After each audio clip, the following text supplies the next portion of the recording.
Hello aspirants, I am T.S. Sodhi again here with you to discuss another topic of research aptitude.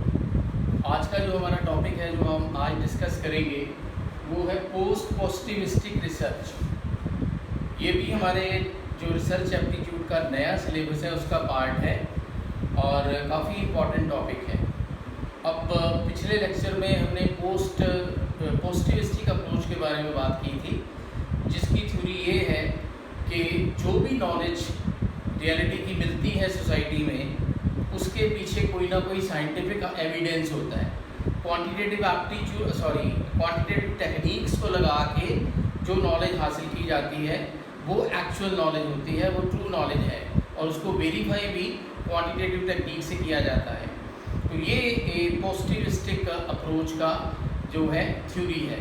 लेकिन post positivistic approach जो mid 20th century में develop हुई और जिसको develop किया एक Austrian philosopher Karl popper ने, उसने भी ये माना कि जो भी रियलिटी की नॉलेज मिलती है सोसाइटी से या जो उसको वेरीफाई किया जाता है वो क्वांटिटेटिव टेक्निक के थ्रू ही किया जाना चाहिए। क्वांटिटेटिव टेक्निक लगा के या साइंटिफिक टेक्निक लगा के ही किया जाना चाहिए। लेकिन वो जो नॉलेज हमें मिलती है वो कंप्लीट नहीं होती, उसमें एरर्स का भी चांस बहुत ज़्यादा होता है, वो कंप्लीट नहीं होती। इसलिए उसने ये कहा कि जो ह्यूमन लिमिटेशंस हैं, जैसे इंटेलेक्चुअल लिमिटेशंस हैं या जो सेंसरी लिमिटेशंस हैं, इमोशनल एस्पेक्ट है, उसकी वजह से नॉलेज कंप्लीट नहीं मिलती हमें। वो एक ऑब्स्टिकल्स हैं जो उस नॉलेज में क्रिएट होते हैं और एक लिमिट तक नॉलेज हमें मिलती है। इसलिए उस नॉलेज को रिवाइज करने का स्कोप हमेशा रहता है। तो ये पोस्ट पॉजिटिविस्टिक अप्रोच का जो एक स्कूल ऑफ थॉट है ये उसकी थ्योरी है। अब दोनों जो पॉजिटिविस्टिक अप्रोच है और जो पोस्ट पॉजिटिविस्टिक अप्रोच है, चाहे वो साइंटिफिक टेक्निक यूज़ करने की बात करते हैं, लेकिन पोस्ट पॉजिटिविज्म ये कहता है कि उसमें सिर्फ क्वांटिटेटिव टेक्निक लगा के जो हमें नॉलेज मिलती है वो कंप्लीट नहीं होती। जो क्वालिटेटिव टेक्निक्स है, क्योंकि ह्यूमन बिहेवियर जो है, क्योंकि वो भी कंट्रीब्यूट करता है नॉलेज को प्रोवाइड करने में, तो क्वालिटेटिव टेक्निक्स भी साथ में कंसिडर की जानी चाहिए। तो ये है पोस्ट पॉजिटिविस्टिक अप्रोच का जो एक स्कूल ऑफ थॉट है या उसकी थ्योरी है। अब हम बात करते हैं उसके कैरेक्टरिस्टिक्स देखेंगे, एडवांटेजेस और लिमिटेशंस। अब पहला कैरेक्टरिस्टिक यही है कि जैसे डेफिनेशन में या पहले मीनिंग में बात क्लियर हो गई है कि पोस्ट पॉजिटिविस्टिक अप्रोच जो है वो उसमें ये माना जाता है कि जो भी नॉलेज हमें मिलती है सोसाइटी से वो इनकम्प्लीट है। कंप्लीट नॉलेज रियलिटी की नहीं मिलती, क्योंकि ड्यू टू ह्यूमन लिमिटेशंस। अब इंटेलेक्चुअल लिमिटेशन की बात हम करते हैं, किसी में इंटेलेक्ट है, किसी का IQ है, वो एक लिमिट तक काम करता है, उसके आगे नहीं जा सकता। और इसी तरह जो सेंसरी एक्सपीरियंसेस होते हैं या इमोशनल एक्सपीरियंसेस होते हैं या क्वालिटेटिव एस्पेक्ट जो है वो भी नॉलेज प्रोवाइड करने में हेल्प करता है, लेकिन वो इसमें जो है नॉलेज तब तक कंप्लीट नहीं मानी जाएगी जब तक ये दोनों एस्पेक्ट सामने नहीं रखे जाते। इसके बावजूद भी वो ये कहते हैं कि नॉलेज जो है इनकम्प्लीट रहती है, उसमें एरर कमिट करने का स्कोप रहता है। अब जैसे हम बात करें, अगर किसी रिसर्च स्कॉलर ने ये देखना हो, अब इकोनॉमिक्स में जो एक कॉन्सेप्ट चलता है, इकोनॉमिक्स का कॉन्सेप्ट है कि अगर पर कैपिटा इनकम इंक्रीज होती है तो उसके हिसाब से स्पेंडिंग बिहेवियर चेंज होता है कंज्यूमर का, या उसका जो सेविंग बिहेवियर है वो भी चेंज होता है। जो चेंज आएगा पर कैपिटा इनकम में इंक्रीज होगी तो सेविंग में भी इंक्रीज होगा और जो स्पेंडिंग है उसमें भी इंक्रीज होगा, ये जनरली देखा जाता है। और अगर डिक्रीज होगा, जो उसमें अगर कमी आएगी पर कैपिटा इनकम में, तो उसमें भी यही देखा जाएगा कि कितना जो चेंज आया उसमें स्पेंडिंग बिहेवियर में और कितना चेंज आया सेविंग बिहेवियर में।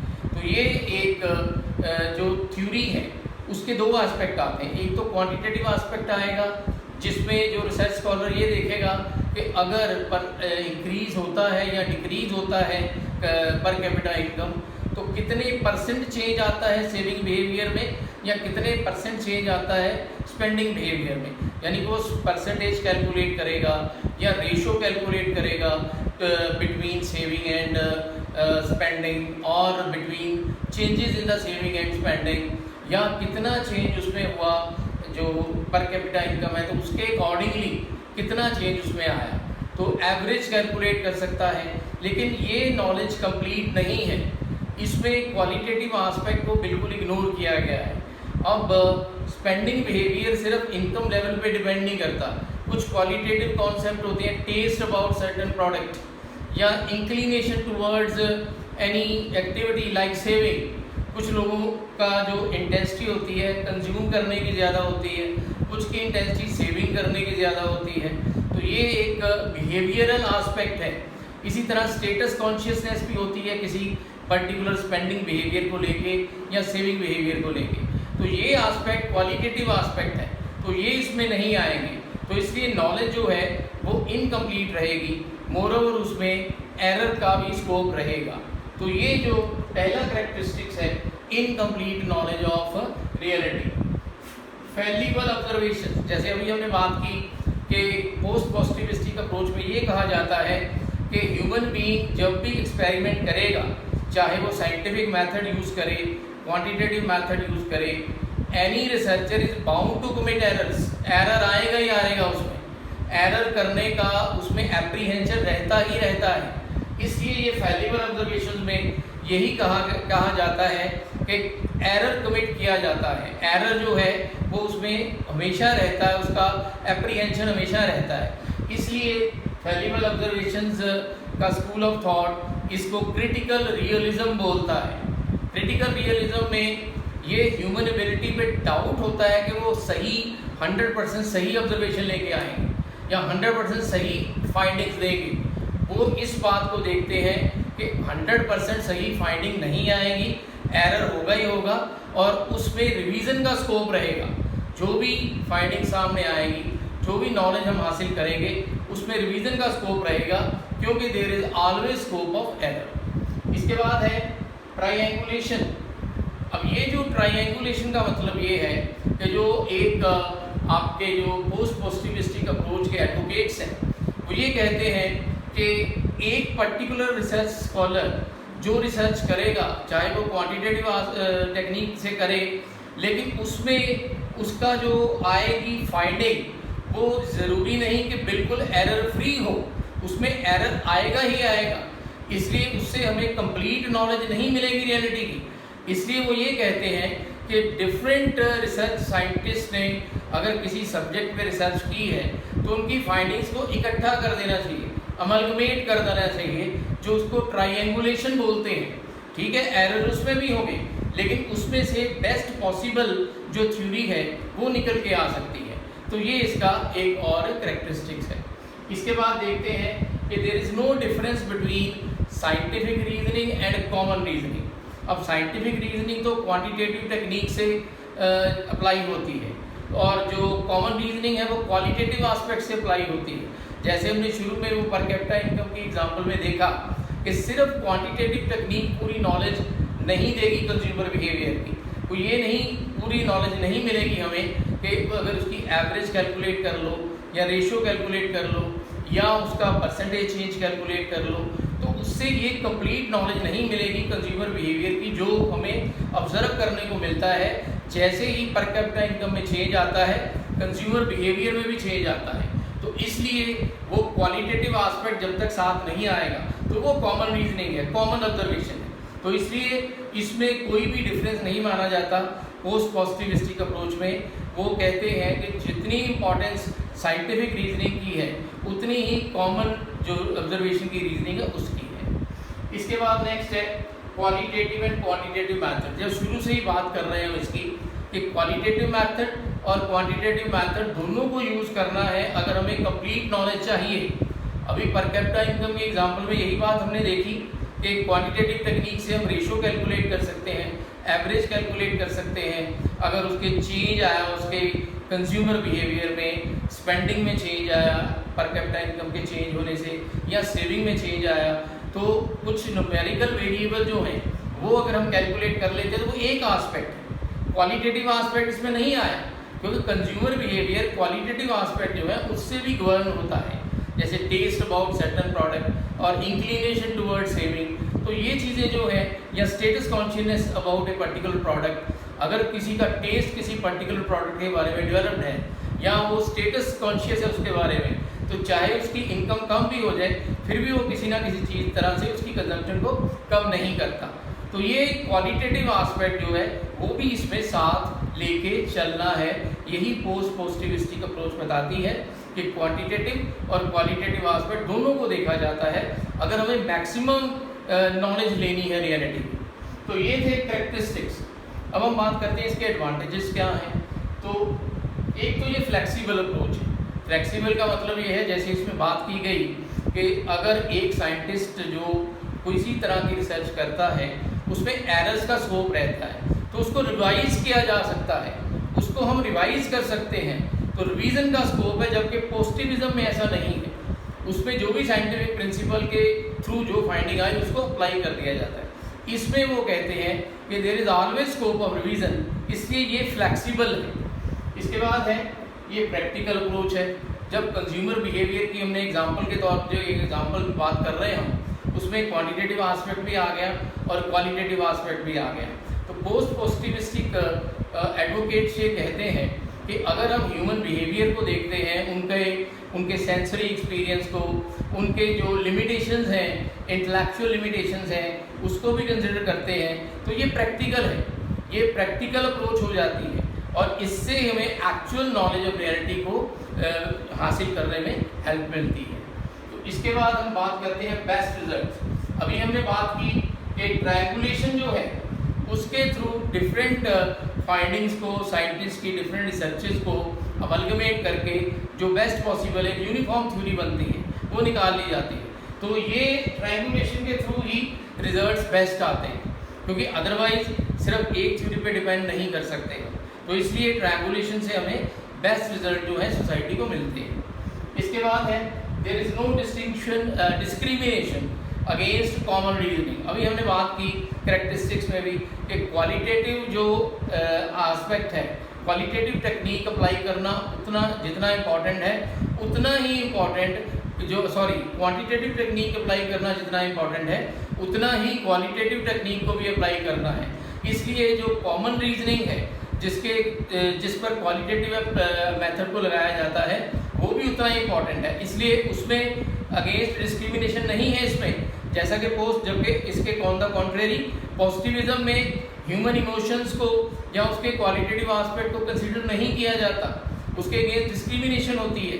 वो सिर्फ और सिर्फ साइंटिफिक मेथड को सही मानते हैं, जबकि वो इनकम्प्लीट थ्योरी कही गई है according to the post positivistic approach. इसलिए जो ये इसके अगेंस्ट कोई डिस्क्रिमिनेशन नहीं होती कॉमन रीजनिंग के अगेंस्ट, तो इसलिए क्वालिटेटिव एस्पेक्ट भी इसमें शामिल होता है। तो एक जो कवरेज ऑफ द स्टडी है वो बढ़ जाता है और एरर मिनिमाइज हो जाते हैं इसमें। इसके बाद बात करते हैं इसका नेक्स्ट जो एडवांटेज है, that is not imposition of scientific theory या नॉर्म। अब जो साइंटिफिक एस्पेक्ट है वो ज़रूरी नहीं कि वो इम्पोज किया जाए, क्योंकि एक साइंटिस्ट ने अगर कोई भी फाइंडिंग लेके आया है वो थ्रू साइंटिफिक मैथड्स और अगर वही है तो वो फिर उसको उस सोसाइटी पर इम्पोज किया जाएगा। लेकिन यहाँ ट्रायंगुलेशन की प्रोविज़न है जिससे डिफरेंट साइंटिस्ट के फाइंडिंग्स को जो है अमलगमेट किया जाता है और उसके बेस पे जो बेस्ट पॉसिबल थ्योरी निकाली जाती है। इसलिए कोई भी कंपल्सरली इम्पोजिंग नहीं होती सोसाइटी पर वो किसी भी साइंटिस्ट की रिसर्च प्रिंसिपल्स की। इसके बाद बात करते हैं कि इसका नेक्स्ट जो एडवांटेज है, no monopoly of a single scientist. ये भी वही बात है कि अगर सिर्फ एक ही साइंटिस्ट ने कोई फाइंडिंग लेके आया और उसको क्या करते हैं पॉजिटिविज्म में जनरलाइज कर दिया जाता है, उसको इम्पोज कर दिया जाता है और उसकी मोनोपोली इस्टेब्लिश हो जाती है सिर्फ एक साइंटिस्ट की, चाहे उसमें एरर भी हो जैसे कि पोस्ट पॉजिटिविस्टिक अप्रोच में कहा गया। लेकिन इसमें क्या है, ट्रायंगुलेशन की वजह से एक पर्टिकुलर जो एक साइंटिस्ट है उसकी मोनोपोली इस्टेब्लिश नहीं होती, डिफरेंट साइंटिस्ट के रिजल्ट्स को पूल करके उसमें से बेस्ट पॉसिबल जो रिजल्ट्स हैं वो लिए जाते हैं। तो ये तो इसके कुछ एडवांटेजेस हैं। अब अगर इसके एडवांटेजेस हैं तो इसकी लिमिटेशन भी है। अब इसमें पहली लिमिटेशन है कि ट्रायंगुलेशन जो है, एक तरफ अगर उससे बेस्ट पॉसिबल रिजल्ट निकालने की कोशिश की जाती है तो एक तरफ से कंफ्यूजन भी क्रिएट हो जाती है। अगर एक साइंटिस्ट ने एवरेज पे बेस पे फाइंडिंग्स लेके आया या परसेंटेज के बेस पे फाइंडिंग लेके आया, वही अगर हम एग्जांपल ले लें कि पर कैपिटा इनकम में चेंज आने से कंज्यूमर बिहेवियर में क्या चेंज आया, सेविंग बिहेवियर में क्या चेंज आया, या दूसरा जो आपका है क्या उसको बोलते हैं स्पेंडिंग बिहेवियर में क्या चेंज आया।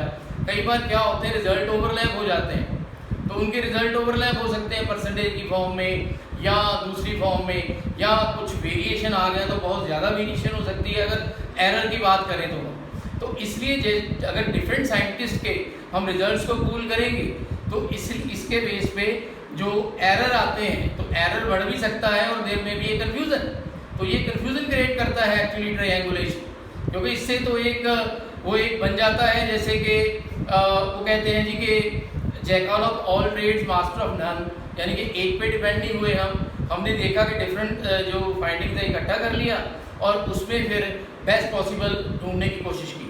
लेकिन इसमें भी जो कन्फ्यूज़न का स्कोप बहुत ज़्यादा है, एप्रीहेंशन कन्फ्यूज़न का बहुत ज़्यादा है। इसके बाद जो उसका दूसरा लिमिटेशन है दैट द बायस रिसर्च। अब जो रिसर्च स्कॉलर रिसर्च कर रहा है, अब उसके अपनी जो एक वैल्यूज़ हैं या वो जिस कल्चर को बिलोंग करता है या जिस स्ट्राटा ऑफ पॉपुलेशन को बिलोंग करता है, उसके जो रिचुअल्स होते हैं या उसके जो कस्टम्स हैं उनसे वो इन्फ्लुएंस्ड होता है। उसकी वजह से कई बार उसका व्यू जो है बायस्ड आ जाता है। फॉर एग्जांपल अगर एक साइंटिस्ट जो है वो किसी एवरेज को कैलकुलेट कर रहा है, किसी वही अगर एग्जांपल लें हम कि पर कैपिटा इनकम में अगर चेंज आता है तो ह्यूमन बिहेवियर जो कंज्यूमर बिहेवियर जो होता है उसमें कैसे चेंजेस आते हैं with respect to saving and with respect to spending.